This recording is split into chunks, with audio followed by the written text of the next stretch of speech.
वाले बरतानी शासन को खत्म कर एक स्वतंत्र राष्ट्र भारत का जन्म हुआ था। और इस सुंदर सजीले किले पर तिरंगा फहराया गया था।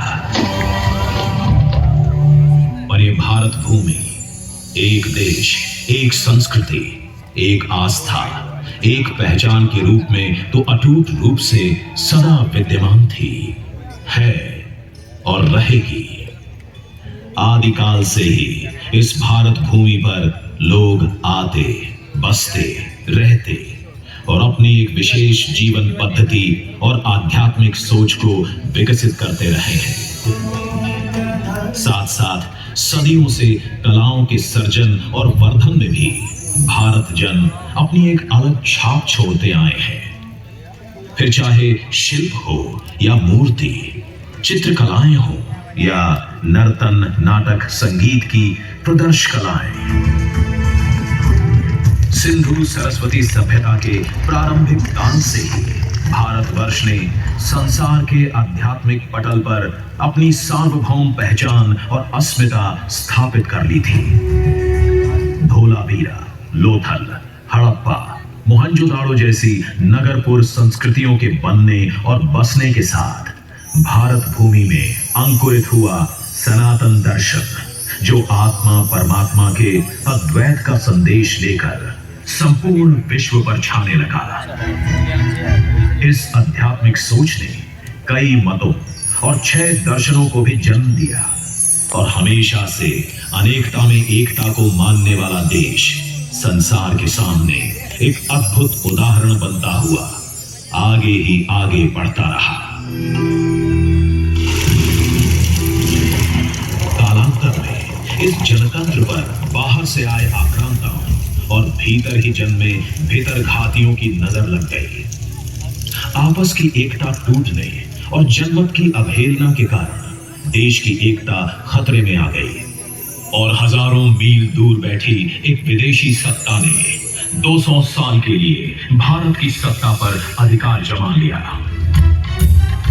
किंतु अंग्रेज सत्ता के विरुद्ध पूरे देश में चले स्वतंत्रता के आंदोलन ने एक बार फिर से पूरे भारत को जोड़ दिया। एक ओर सशस्त्र क्रांतिकारी थे तो दूसरी ओर केवल सत्य और अहिंसा की ढाल लिए महात्मा गांधी के सत्याग्रही। एक ओर हिंदुस्तानी सिपाहियों की आजाद हिंद फौज को साथ लिए नेताजी सुभाष बोस थे तो दूसरी ओर स्वतंत्रता का बिगुल बजा चुके जवान नौसैनिक। कुल मिलाकर भारत छोड़ो की आवाज पहली अंग्रेज सरकार के कानों तक पहुंच ही गई। और यूं वो दिन आ ही गया जिसकी बरसों से भारत देश को प्रतीक्षा थी।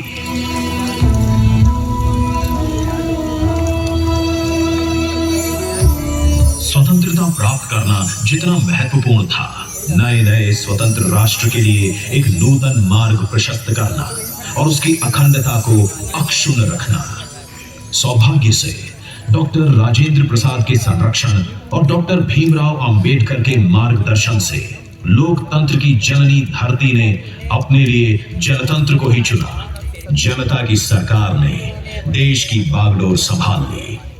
वहीं सरदार पटेल ने यह भी सुनिश्चित कर दिया कि भारत की अखंडता और अक्षुण्णता पर एक खरोंच भी ना आए।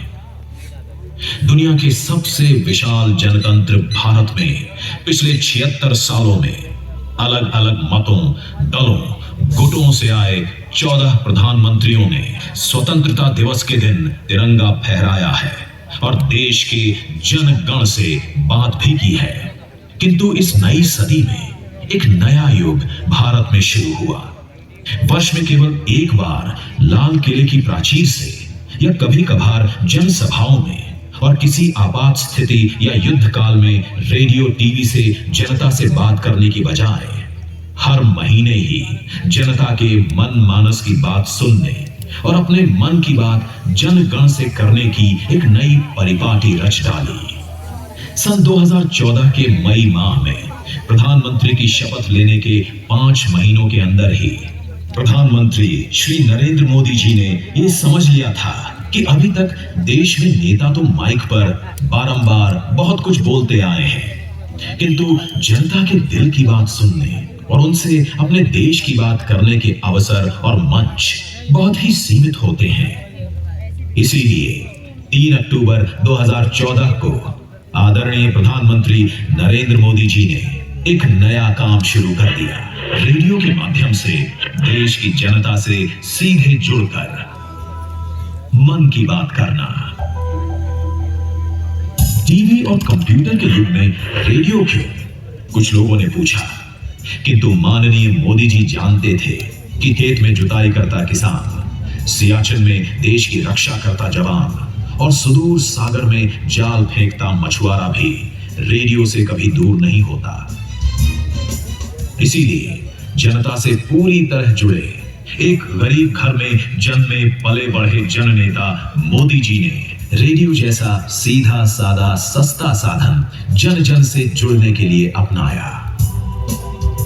विशेष बात यह थी कि दूसरे राजनेताओं की तरह श्री मोदी ने एक तरफा केवल अपनी बात करने के लिए रेडियो जैसे माध्यम का प्रयोग नहीं किया, वरन उन्होंने जनसाधारण के दिल की बात को भी अपने कार्यक्रम के माध्यम से देश के सभी नागरिकों तक पहुंचाने का काम भी किया। पहले ही एपिसोड में मुंबई के एक नागरिक गणेश वैद्यनाथन की बात की। विजयदशमी में हम बाहर के रावण को मारने से अधिक अपने अंदर छिपे विकारों का दमन करें जैसी बात प्रधानमंत्री ने गणेश जी के नाम समेत पूरे देश से साझा की। आज जो विजयादशमी का पर्व मनाते हैं, ये विजयादशमी का पर्व बुराइयों पर अच्छाइयों का विजय का पर्व है। लेकिन एक श्रीमान गणेश वेंकरादरी मुंबई के सज्जन, उन्होंने मुझे मेल भेजा और उन्होंने कहा कि विजयादशमी में हम अपने भीतर की 10 बुराइयों को खत्म करने का संकल्प करें। मैं उनके इस सुझाव के लिए उनका आभार व्यक्त करता हूँ। हर कोई जरूर सोचता होगा अपने अपने भीतर की जितनी ज़्यादा बुराइयों पर को पराजय करके विजय प्राप्त करें।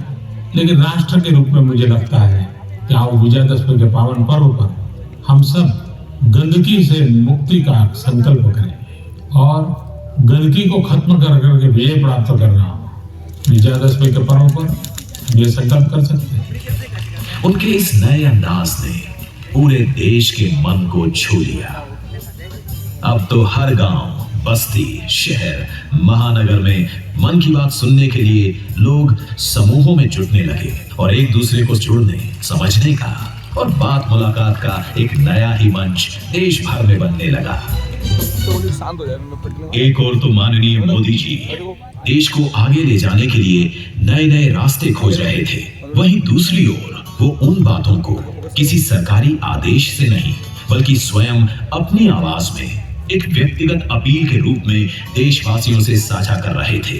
दिवाली पर लोग यदि नए कपड़ों में खादी भी खरीदेंगे तो गांव-गांव में जुलाहों और नगर-नगर में दस्तकारों का भला होगा। ये किस सरकारी आदेश का हिस्सा हो सकता था? दिवाली में घर की सफाई के साथ ही पूरे देश में स्वच्छता अभियान की बात ही क्यों ना हो? हर घर ही नहीं, हर दिल तक पहुंचाने का इससे बेहतर क्या तरीका हो सकता था? काला धन जैसा देशघाती काम हो या नशे सी आत्मघाती आदत, हर छोटी बड़ी बात को प्रधानमंत्री जी ने देश के जन जन के मन तक पहुंचा दिया। जनवरी सन 2015 में मन की बात में एक नया मोड़ आया और वो भी एक विश्वव्यापी बदलाव। भारत की यात्रा पर आए अमेरिकी राष्ट्रपति श्री बराक ओबामा भी आज पहली बार प्रधानमंत्री मोदी जी के साथ श्रोताओं के